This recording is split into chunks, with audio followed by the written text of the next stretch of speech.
Halo guys, selamat berkunjung ke Bebel Film.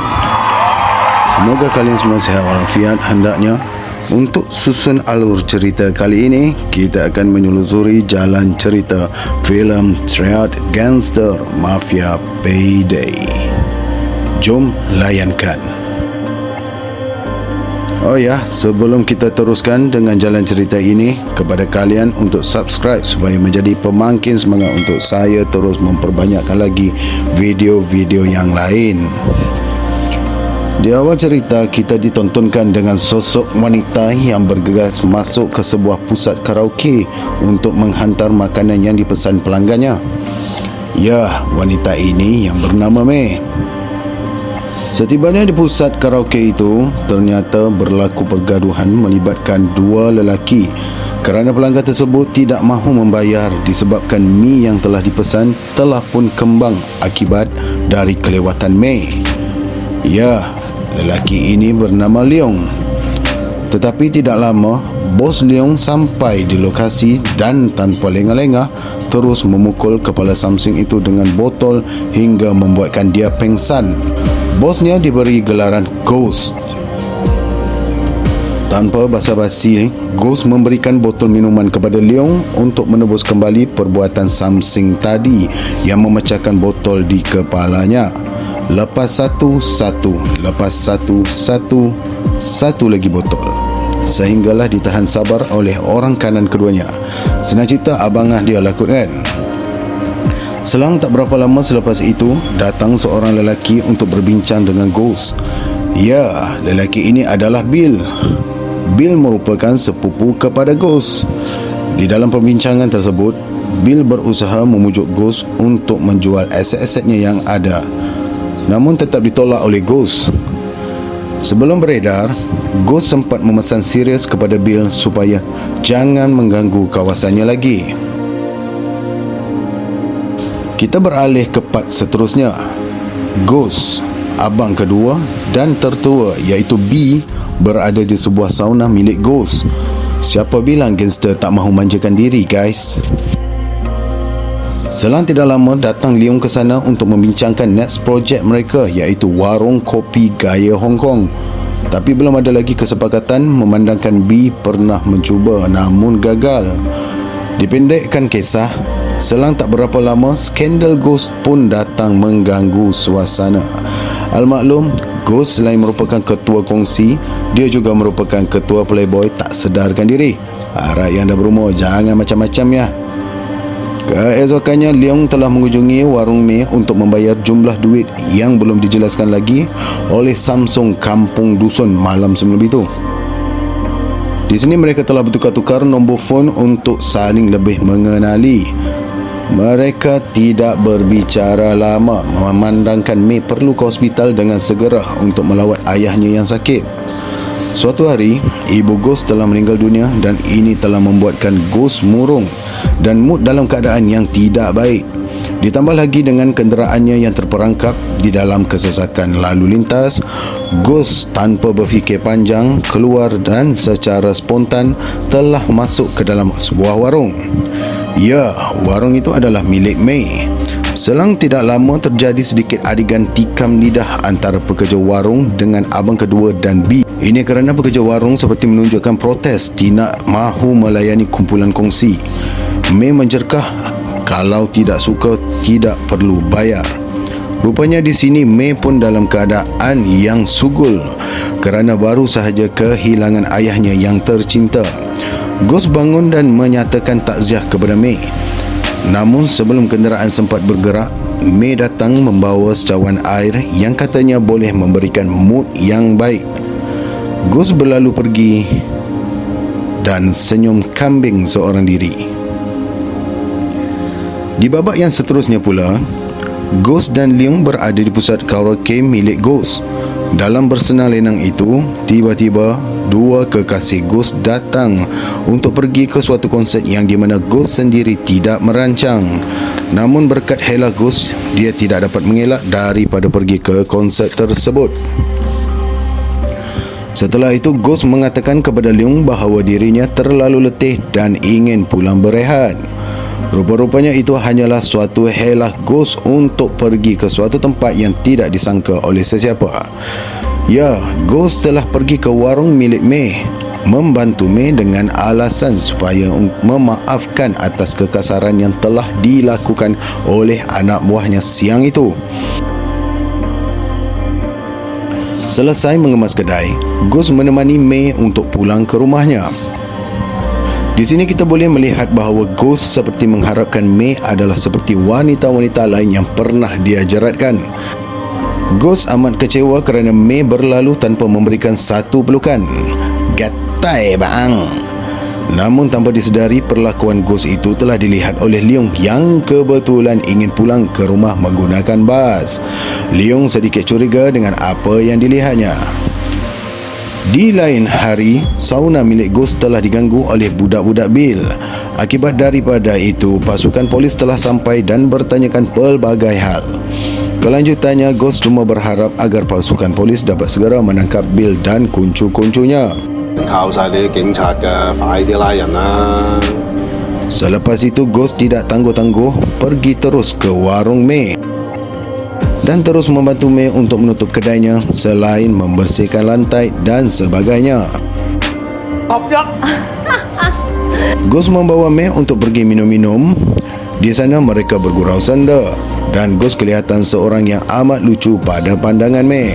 Di sini juga ketika May dalam kemabukan, May meluahkan rasa yang diperlukan seseorang untuk dia berpaut setelah ketiadaan ayahnya.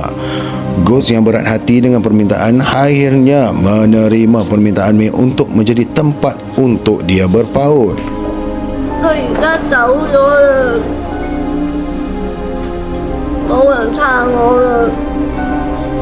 Diringkaskan cerita, Bill dan kuncu-kuncunya datang ke warung May untuk bertanya tentang penjualan warung tersebut kepadanya. May menjelaskan bahawa Bill perlu bertemu sendiri dengan tuan tanah tersebut. Tanpa May ketahui, Ghost sendiri adalah merupakan tuan tanah tersebut. Tanpa basa-basi, Ghost dengan lantang menolak permintaan Bill untuk menjual tapak warung tersebut.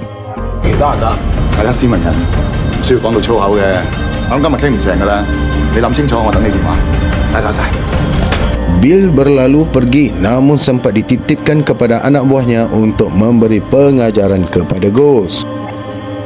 Disingkatkan cerita, pada suatu malam, Ghost telah mengajak Leong untuk menemaninya menyambut hari kelahiran bekas isterinya. May juga berada di sana.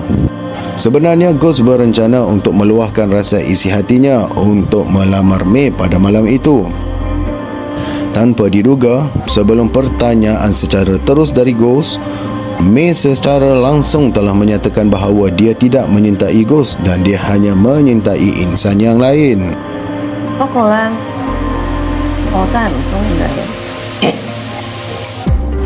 Usai makan malam, mereka pun pulang. Ghost menumpangkan May dan Leong. Namun May hanya menumpang separuh jalan, mungkin kerana jiwanya sedikit terganggu dan kurang selesa. Setelah mengantar Leong datang kembali ke rumah Ghost untuk meminjam kereta. Ghost yang mengizinkan dan tahu bahawa orang yang dicintai May itu adalah dirinya Leong. Ghost menyuruhnya segera bertemu May, memandangkan hari sudah lewat malam dan tak elok membiarkan wanita menunggu lelaki terlalu lama. Ketika dalam perjalanan, Leong yang memandu dengan menaiki kereta Ghost telah dilanggar oleh sebuah lori. Dalam keadaan yang masih pening akibat dari kecelakaan itu, nampak dari sudut lain orang-orang yang menghampirinya dan terus menikam-nikam leher Leong sehingga mati di sana. Dan di masa yang sama, May masih lagi menghantar mesej bertanyakan di mana lokasi, bilakah sampai, lambatkah, tanpa May tahu yang Leong telah pun meninggal dunia. Akibat dari kejadian ini, Ghost seperti kerasukan memarahi doktor yang tidak dapat menyelamatkan nyawa Leong. Ketika di hospital, Bill dan kuncu-kuncunya sampai ingin melawat jenazah, namun telah dihalau oleh Ghost dan pihak polis.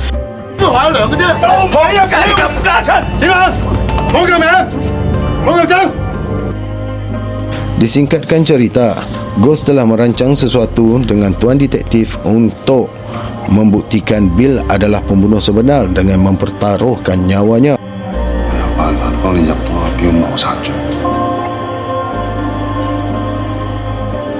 Hari berlalu. Di warung Mei kelihatan angin sejuk memasuki ruang kedai melalui jendela kaca yang tidak bertutup rapat.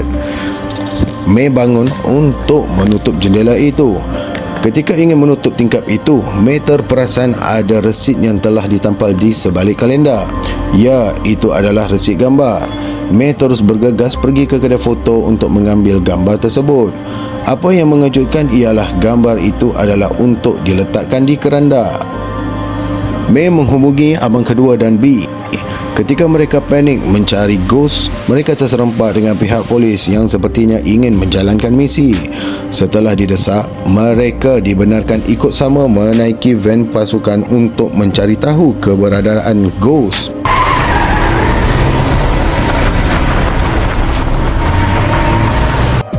Singkat cerita, mereka melihat Ghost sampai dengan sebuah van yang terlihat seperti membawa bekalan dadah yang banyak. Tidak lama selepas itu, datang beberapa lagi kenderaan. Ya, itu adalah kenderaan dari kuncu-kuncu Bill. Bill turun dari kenderaan itu dan berbicara tenang terhadap Ghost. Dalam rancak berbual itu, tiba-tiba seorang anak buah Bill telah menyerang Ghost dengan menikam perutnya dengan menggunakan sebatang besi yang tajam.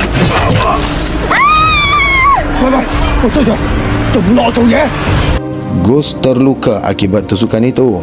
Dalam keadaan yang huru-hara itu, Mei dan abang-abang yang lain berkeras untuk turun dari kenderaan untuk membantu Ghost. Tuan detektif cuba menghalang tetapi tidak berjaya. Terjadilah pergaduhan besar antara Taiko Senior dengan budak-budak baru Naab.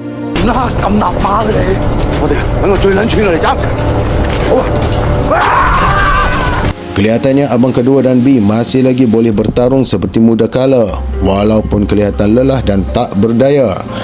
Di lain sudut, Ghost dan Bill mula bertarung. Bill menjerit ketika kemaluannya digenggam kuat oleh Ghost. Untuk makluman kalian, sehingga saat saya bercakap, telur ayam di Malaysia seperti emas. Sungguh ajaib Malaysia, entah hilang ke mana telur-telur ayam ini. Ghost terpaksa melepaskan genggamannya apabila Bill mula menyucuk-nyucuk bahagian luka Ghost yang terlalu dalam itu. Ketika ini, Ghost cuba memancing Bill dengan mengatakan bahawa Bill lah yang telah membunuh Leong.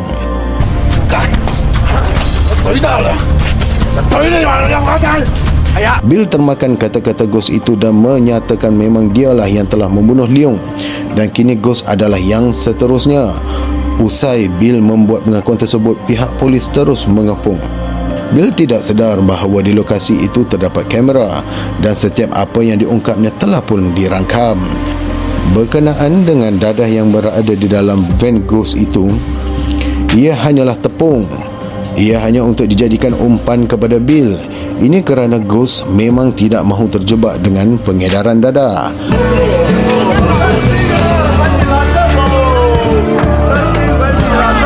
Disingkatkan cerita, warung kopi Mei semakin maju dengan penghasilan tak nenas dan tak telur sebagai makanan istimewa di warung itu. Mereka semua kelihatan sungguh bahagia dan endingnya kini tamat.